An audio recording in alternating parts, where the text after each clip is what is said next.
Cardiac arrest. মনে করুন হঠাৎ আপনি কোথাও যাচ্ছেন, পথের মধ্যে একজন লোক হঠাৎ অজ্ঞান হয়ে পড়ে গেছে। আপনার কি করণীয়? একজন মানুষ হিসেবে আপনার কি করণীয়? আপনি প্রথমেই যেটা করবেন, ওই লোকের কাছে যাবেন, তার মাথাটা একটু উঁচু করে জাগাবেন, তার সাথে নাম জিজ্ঞেস করবেন যদি নাম তা আপনার জানা থাকে। আর নাম যদি না জানা থাকে তাহলে যে কোনো একটা কথা জিজ্ঞেস করবেন তাকে। সে যদি কথায় সাড়া দেয় তাহলে মনে করবেন সে জ্ঞান আছে। যদি কথায় সাড়া না দেয় তাহলে আপনি মনে করবেন সে অজ্ঞান। এখানে যেটা হয়, আমাদের হার্টের ভিতরে ইলেকট্রিক্যাল সিগন্যাল আছে। আমাদের হার্টের ভিতরে আমাদের কতগুলো এখানে নোড আছে, SA node, AV node, Purkinje fibre. এখানে কতগুলো ইলেকট্রিক সিগন্যাল সবসময় চলে। ইলেকট্রিক সিগন্যালগুলি চলার কারণেই হার্ট বিট করতে পারে। হার্ট বিট করতে পারে শুধুমাত্র ইলেকট্রিক্যাল সিগন্যালের জন্য। এই ইলেকট্রিক্যাল সিগন্যাল থাকার কারণে হার্ট পাম্প করে আমাদের ব্রেনে এবং শরীরে রক্ত সরবরাহ করতে পারে। এখন ওই লোকের হঠাৎ করে কি হলো যে সে অজ্ঞান হয়ে গেল? ওই লোকের এই ইলেকট্রিক্যাল সিগন্যালে কোনো ঝামেলা হয়েছে, হয়তো তার হার্ট অ্যাটাক হয়েছে, যে কারণে ইলেকট্রিক্যাল সিগন্যালগুলি সঠিকভাবে কাজ না করে তারা হয়তো এলোমেলো বিট দিতেছে, এলোমেলোভাবে সিগন্যাল দিতেছে। অথবা তার কোনো জন্মগত হার্টের ত্রুটি ছিল, যে ত্রুটিটা এতদিন কোনো ক্ষতি করেনি, ওই সময় হঠাৎ করে সেই ত্রুটিটা কারণে তার ইলেকট্রিক্যাল সিগন্যাল গণ্ডগোল শুরু করেছে।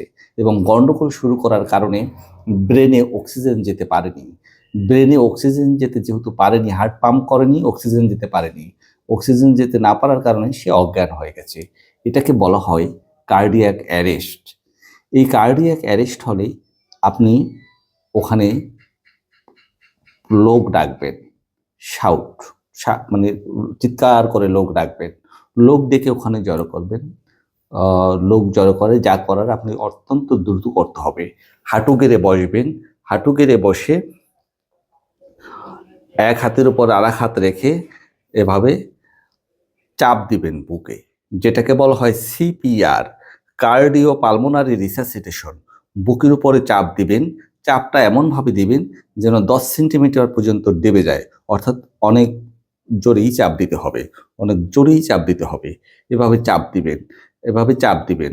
এটা কার্ডিও পালমোনারি রিসাসিটেশন। এবং 5 বার চাপ দেওয়ার পর একবার মুখে শ্বাস দিবেন, মুখে শ্বাস দিবেন, অক্সিজেন ঢুকিয়ে দেবেন। 2, 3, 4, 5 মুখে অক্সিজেন ঢুকিয়ে দেবেন। 1, 2, 3, 4, 5 আবার মুখে অক্সিজেন ঢুকিয়ে দেবেন, শ্বাস দিবেন। এভাবে করলে সাধারণত রোগীর ব্রেনে অক্সিজেন যায় এবং রোগীর জ্ঞান ফিরে আসে। এটা একটা অত্যন্ত গুরুত্বপূর্ণ কাজ, যেটা যে কোনো জায়গায় মানুষের কার্ডিয়াক অ্যারেস্ট হতে পারে এবং এই কাজটা তখন করা উচিত। আপনি যখন ক্লান্ত হয়ে যাবেন সিপিআর দিতে দিতে, তখন আরেকজন লোক আপনার হেল্পিং হিসেবে থাকবে, সে দিবে। অর্থাৎ আপনি ক্লান্ত হলে সে আবার শুরু করবে। সময় অপচয় করা যাবে না যতক্ষণ পর্যন্ত না জ্ঞান ফিরে। আর এর মাঝখানে প্রথমেই আপনারা যেটা করে নেবেন সেটা হলো 999-এ ফোন করে অথবা হেল্পলাইনে ফোন করে একটা খবর দিয়ে রাখবেন, তারা যেন দ্রুত আপনাদের ওই লোকেশনে চলে আসে। লোকেশনে নিয়ে হসপিটালে নিতে হবে এবং সেখানে ডিফাইব্রিলেটেড মেশিন আছে যা দ্বারা ইলেকট্রিক শক দেওয়া হয়। ওখানে শক দিলে আবার এই যে হার্টের ইলেকট্রিক্যাল সিগন্যালগুলি আছে সেই সিগন্যালগুলি ঠিক হয়ে যায়। তো মানুষ তো এই ধরনের মেশিন সাথে নিয়ে ঘুরে না, কাজে প্রথম আপনার কাজ হলো সিপিআর দেওয়া এবং পরবর্তীতে অন্য ধাপে আগাতে হবে। তবে বেশিরভাগ ক্ষেত্রেই সিপিআর দেওয়ার পরই রোগীর জ্ঞান ফিরে আসে, রোগী সুস্থ হয়ে যায়। ভালো থাকবেন, সুস্থ থাকবেন।